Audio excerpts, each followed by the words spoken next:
Hey everyone, welcome to another Keymaster episode. I'm Sven Rajala and I've got my good friend here. Tomas Gustavsson. And today we want to talk about ephemeral certs some more and where we're seeing them. So Tomas, from your view, what is an ephemeral cert?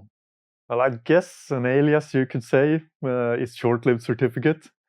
There might be some slight nuances, but in basically it's a short-lived certificate that you don't necessarily need to track as close as a long-lived certificate.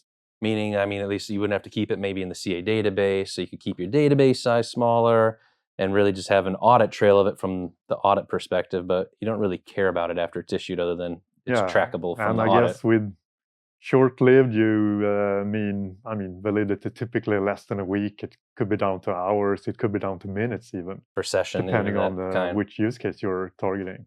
Yeah, so it's definitely kind of a, similarities when you hear short-lived to ephemeral that they can kind of mean the same thing and kind of have some differences, yeah. I think for most people, it probably means the same thing. So then what are some of the use cases that we see with those today? Service mesh is where I see them the most, but what other ones are you seeing? Yeah, TLS, right? That's kind of common now, but it's short-lived. Certificates are becoming common even on the internet, where you might see the slight nuances between ephemeral and short-lived, which would be if you actually keep or store the private key or not. But no, I agree on that. Then we have digital signatures. Oh, that seems to be a hot one where the buzzword keyless signing has come up now, where I prefer to call it ephemeral key signing because there's still a key there. Exactly. I don't like the term keyless because, as you say, there is a key. There is no less keys than in any other case, just that you don't typically persist it. But the short-lived certificates or ephemeral certificates has been around longer than that for, it's been a thing in eIDAS or specifically eIDAS 2 for document signing. Oh, really? Even, yeah. But then in that case, you actually have the private key tied to your persona or identity, but then for each document you sign, you issue a new certificate. So it's short-lived for signing a specific document, but you can still verify it back to your actually trusted identity.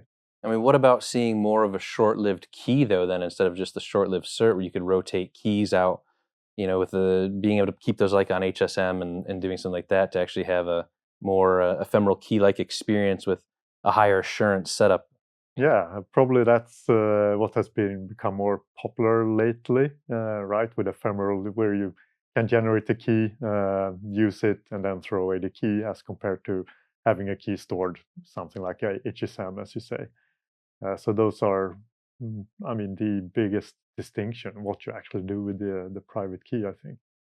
Yeah, definitely seeing the more assurance on that would be really cool to see solutions come out like that where you Yeah, I can. like that use case as you talked about service mesh or workload stuff, right? If you can get a short-lived TLS API MTLS certificate for just a script that runs, and it's only valid for the time that script runs, which can be seconds or a minute, and then it's gone.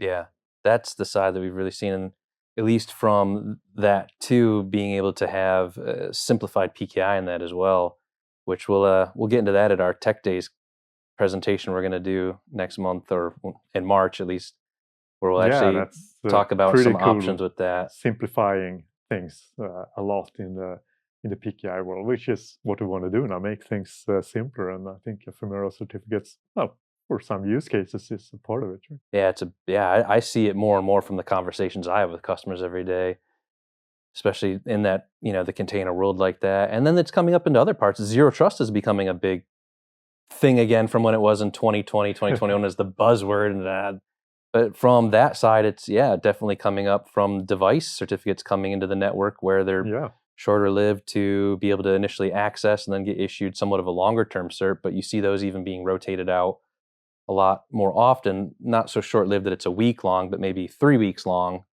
instead of, the week or hours.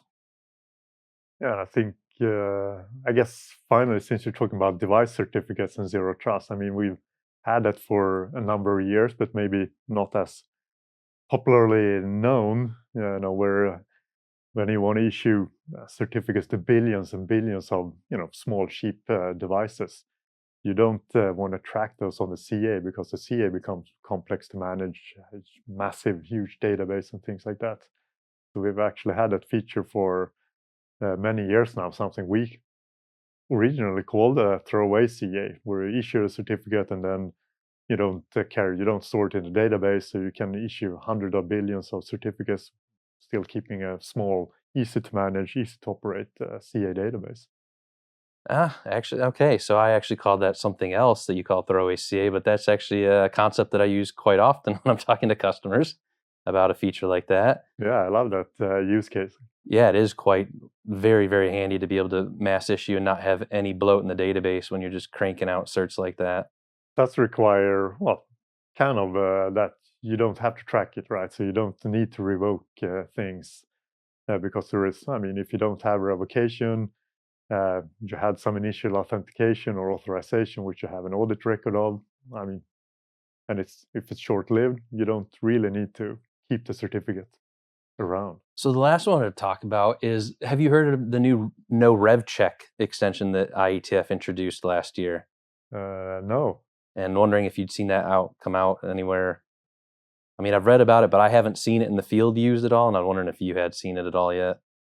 I don't think so, not yet. Okay, we'll be keeping an eye out for that then, We do. because that's an interesting extension where you could put in the I guess when your client sees that extension, not to even bother checking for revocation.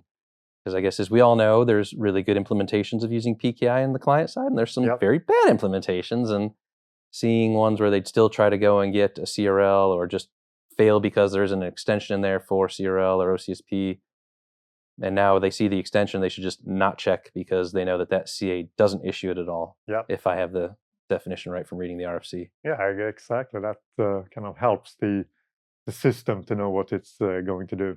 If Yeah. it's especially if it's not a say less strictly under one organization's control. Yeah, I thought that was interesting. Like, it's, to me, an evolution of Ephemeral is it's just a more everyday a tool, I guess, per se, that we have on the PKI side that we're going to need to have in our tool belt of helping do PKI use cases. Yeah, right. I mean, you could say that we started with ephemeral certificates before they were called ephemeral, but now ephemeral is becoming mainstream. Yeah, it's like the buzzword. But anyhow, thanks, guys. We hope you enjoyed the conversation on Ephemeral, and we'll see you in the next talk.